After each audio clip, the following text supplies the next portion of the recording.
Friends, welcome back to my YouTube channel Babita's dream planet. तो friends, आज हम बात करेंगे, किस चीज़ की बात करें। कुछ भी तो नहीं है, मैं मार्केट भी नहीं जाती हूँ और मैं कहीं भी नहीं जाती हूँ। तो आज मैं बताती हूँ अपने बारे में कुछ, और क्या बताऊँ अपने बारे में भी कुछ ऐसा नहीं है। बहुत वही जो घर घर की कहानी होती है, वही उसी टाइप की मेरी कहानी है। बस मैं अपनी हॉबीज़ के बारे में आपको बताती हूँ, और हॉबीज़ के साथ साथ आपको मैं बताऊंगी कि मेरी कई बार जो ड्रीम होता है ना, वो जैसे ड्रीम होता है वो आसानी से पूरा नहीं होता, और जब भी पूरा हुआ है तो भगवान ने ना उस ड्रीम को रोक दिया। फिर पता नहीं क्यों रोकता है, और पता नहीं है, मुझे भी आज तक उसकी हिस्ट्री का कुछ पता नहीं चला कि भगवान ऐसा क्यों करता है। तो चलिए मैं आपको बताती हूँ कि क्या होता है, मैं ऐसा किस लिए बोल रही हूँ। मैं ऐसा इसलिए बोल रही हूँ बिकॉज़ जैसे कि जो चीज़ मुझे पसंद होती है,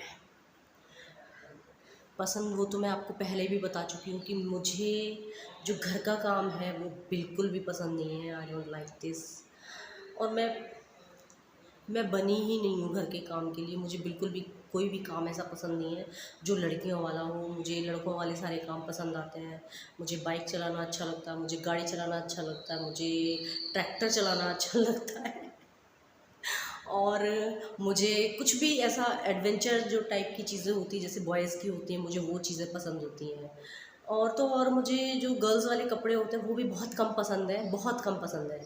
और जैसे कि बचपन से मेरा जो ड्रीम रहा था वो था बाइक चलाना, स्कूटर चलाना, गाड़ी चलाना। लेकिन कुछ ऐसी चीज़ें थी जो मैं नहीं कर पाई, या फिर कह लीजिए कि मेरे यहाँ का एटमॉस्फेयर ऐसा नहीं था कि मैं गाड़ी चलाना सीखती। और जो अंदर एक एक जो ड्रीम होता है अंदर, वो बस ऐसे के ऐसे ही अंदर रह गया। और मैंने गाड़ी चलानी थी, वो मैंने जैसे खड़ी रहती थी हमारे घर पर गाड़ी, तो आगे कर ली पीछे कर ली, उसी में मैं अपना जो है वो पूरा अपना शौक़ जो होता है वो पूरा कर लेती थी। ऐसे ही बाइक चलानी भी मैं बस जो हमारी सड़क थी, गली जो हमारी थी उसमें ही मैं चला लेती थी, और वहीं पर ही एक चक्कर काटा, एक इधर काटा। लेकिन बाहर रोड पर जाने की परमिशन बिल्कुल नहीं थी। तो बस ये जो था वो रह गया। फिर उसके बाद शादी हो गई। शादी के बाद, और हाँ, एक चीज़ और बताऊँ, मुझे पढ़ने का बिल्कुल भी शौक़ नहीं था। मुझे कुछ भी समझ में नहीं आता था, कुछ भी समझ में नहीं आता था। मुझे सब कुछ बोर लगता था, बिल्कुल बोर। शादी हो गई, उसके बाद घर में चूल्हा चौका, कपड़ा बर्तन लत्ता धोना, ये कर ले, वो कर ले, यूँ कर ले, वो कर ले, ऐसे मत कर, वैसे मत कर, ऐसे खड़ी हो जा, वैसे खड़ी हो जा। गॉड, सर दर्द, बहुत बड़ा वाला सर दर्द। बस खाना खाने का शौक़ तो था, बनाने का बिल्कुल नहीं था। तो खाना बनाना डेली का, शादी के बाद तो आप भी समझ सकते हैं कि खाना बनाना पड़ता है, और कई सारे टाइम, एक टाइम, दो टाइम, तीन टाइम, चाय का टाइम, कैसा टाइम, ऐसा टाइम, वैसा टाइम, कोई आ गया उसके लिए चाय बनाओ, उसके लिए चाय बनाओ। जैसे कि भगवान ने मेरे ऊपर पहाड़ मेरे ऊपर डाल दिया हो, ऐसे मुझे लगता था।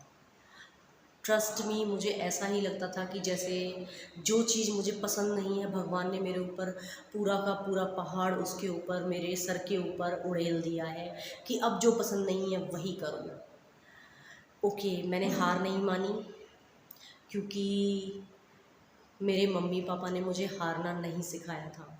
मैं कभी भी नहीं हार मानती हूँ, टूटती नहीं हूँ। मैंने सारे काम किए, बहुत शिद्दत से किए, मन से किए, दिल से किए, सब कुछ किया। देन फिर क्या हुआ, बच्चे हुए, सारे काम हुए, धीरे धीरे करके थोड़ा थोड़ा चेंज आना शुरू हुआ। और अंदर मन में था कि मैं अपना कुछ काम करूं, बिज़नेस करूं, और कुछ भी करूं, जॉब। मेरी एजुकेशन इतनी नहीं है कि मैं जॉब करती, तो बिज़नेस के लिए मुझे अपने आप को परफेक्ट मुझे दिखाई देता था कि मैं परफेक्ट हूँ बिज़नेस के लिए। तो फिर क्या हुआ, बहुत सारी मेहनत के बाद, बहुत सारी जद्दोजहद के बाद, क्योंकि एक घूंघट करने वाली लड़की बिज़नेस के लिए सोचेगी तो इट्स हॉरेबल। हंगामा करने वाला होता है वो अपने घर में और परिवार में जो होता है।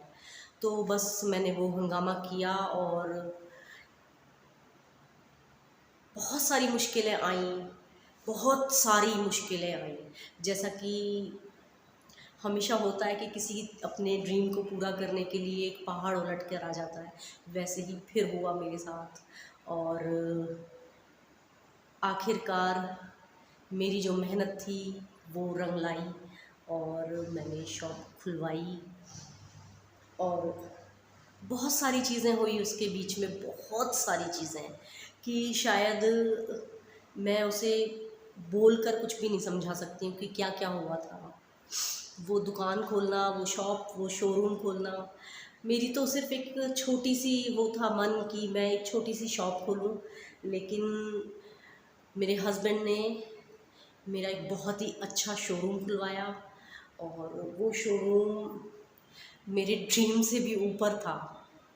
जी, वो शोरूम जो था वो मेरे ड्रीम से, मेरा ड्रीम यहाँ था तो वो शोरूम जो वो यहाँ था, इतना ऊँचा। मेरी इतना बड़ा ड्रीम नहीं था लेकिन वो हुआ और वो बहुत अच्छे से मैंने हैंडल किया।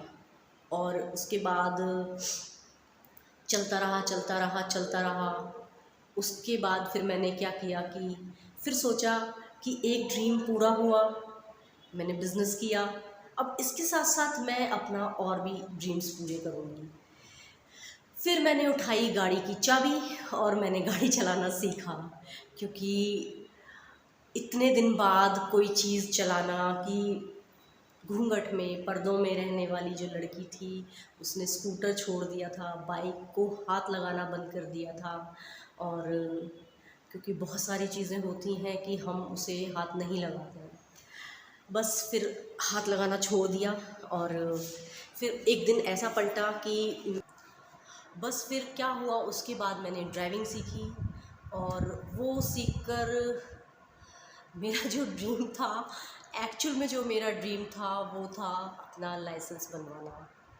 और मैंने अपना लाइसेंस बनवाया, वो मैं अभी आपको दिखाती हूँ, एक सेकंड रुकिए। तो ये देखिए फ्रेंड्स, ये है मेरा ड्राइविंग लाइसेंस और ये देखिए,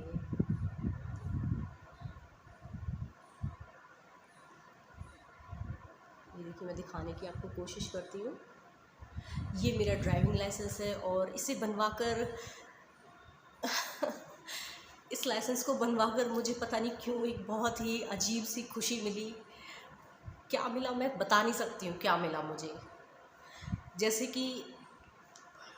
कि मेरी एक इच्छा, इतनी बड़ी इच्छा जैसे मेरी पूरी हो गई हो, मुझे ऐसा ही लगा। और मैं इसे पाकर बहुत खुश हो गई। और फिर मैंने एक स्कूटी ली अपने लिए और बस वो स्कूटी ली। फिर वो मैंने स्कूटी ली तो बस जैसे कि मेरे पंख लग गए हों और मैं पंख लगाकर उड़ गई। स्कूटर लेके दिन में 10 चक्कर मैंने काटे इधर से उधर बेवजह, ऐसे ही कभी थ्रेडिंग कराने जा रही हूँ, कभी मार्केट शॉपिंग करने जा रही हूँ, कभी कुछ। मुझे स्कूटी मिली लेकिन मुझे लगा कि जैसे मेरे पंख लग गए हैं क्या। आप यकीन नहीं करोगे कि एक लड़की के लिए ये सब चीज़ें बहुत ज़्यादा मायने रखती हैं, क्योंकि जो लड़के होते हैं वो उनको बचपन से अपने आप बिना स्ट्रगल करे कुछ भी मिलता है, लेकिन लड़कियों को ऐसा नहीं होता है। लड़कियों को ये सारी चीज़ें नहीं मिलती हैं, ऐसी चीज़ें नहीं मिलती लड़कियों को। लड़कियों को स्ट्रगल करने के बाद ही ये सारी चीज़ें मिलती हैं। फिर ऐसा हुआ कि वॉक पर जाना, जॉगिंग करना, ये सब एक दिन अचानक मेरे पैर में दर्द हुआ और मेरे घुटने में दर्द हो गया। और उसने फिर से मेरी जो ज़िंदगी है वो यूं जा रही थी, हवा में लहराते हुए, बहुत लहरा रही थी मेरी ज़िंदगी। फिर उसे शूं करके नीचे कर दिया।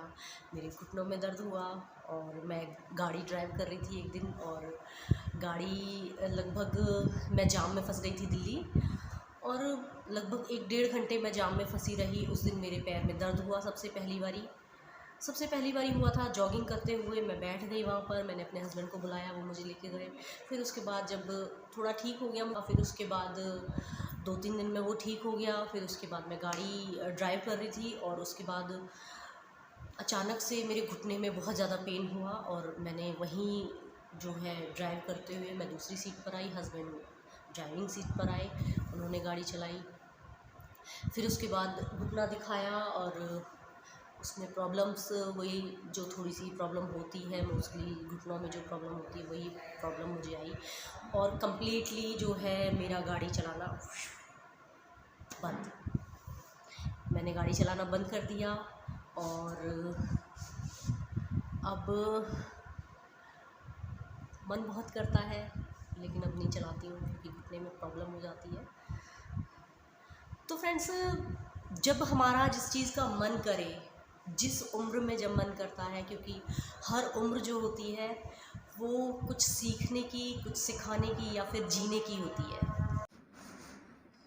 बस देखिए, मैं सिर्फ इतना कहना चाहती हूँ कि मैंने सब कुछ किया, सबकी सुनी, सबकी बात मानी, सब कुछ अच्छा ही किया और बाद में मुझे कुछ ख़ास ऐसा नहीं मेरे साथ कुछ बादल बरसे कि ऐसा कुछ भगवान ने मुझे दे दिया एक्स्ट्रा या कुछ। बस मुझे ऐसा लगता है कि मेरे जो ड्रीम्स थे वो मेरी लाइफ के साथ निकल गए। जितनी मेरी एज निकल गई है उसके साथ मेरे जो ड्रीम्स थे वो भी चले गए, वो हट गए। अब वो वाली एज भी नहीं आएगी और वो वाले ड्रीम्स भी मैं कभी पूरा नहीं कर सकती हूँ। वो मेरे जो ड्रीम्स थे वो ऐसे ही रह गए हैं और अब वो ऐसे ही रहकर जाएंगे क्योंकि अब मैं पहले जैसा कोई नहीं हो सकता कोई भी एज में। तो बस फ्रेंड्स, यही था कि मैं आपसे अकेली बैठी थी, कुछ शेयर करना चाहती थी तो मैंने आज आपसे ये बातें शेयर की। तो अगर आपके घर में कुछ ऐसा है तो आप इसके लिए थोड़ी सी आवाज़ उठाइए। बिना आवाज़ उठाए कुछ नहीं हो सकता। आज नहीं कल, कल नहीं परसों, एक दिन आपको आवाज़ उठानी ही पड़ेगी, उसके बाद ही आपको कुछ मिलेगा। थाली में परोस कर आपको कभी कोई कुछ नहीं होगा। तो फ्रेंड्स, आपको मेरी ये वीडियो कैसी लगी, मेरी बातें कैसी लगी? अगर अच्छी लगी तो लाइक कीजिए, शेयर कीजिए और कमेंट कीजिए। जैसा भी, अच्छी लगी तो भी कमेंट कीजिए, बुरी लगी तो भी कमेंट कीजिए। तो फ्रेंड्स, मिलते हैं किसी नई वीडियो में नए टॉपिक के साथ। Bye bye.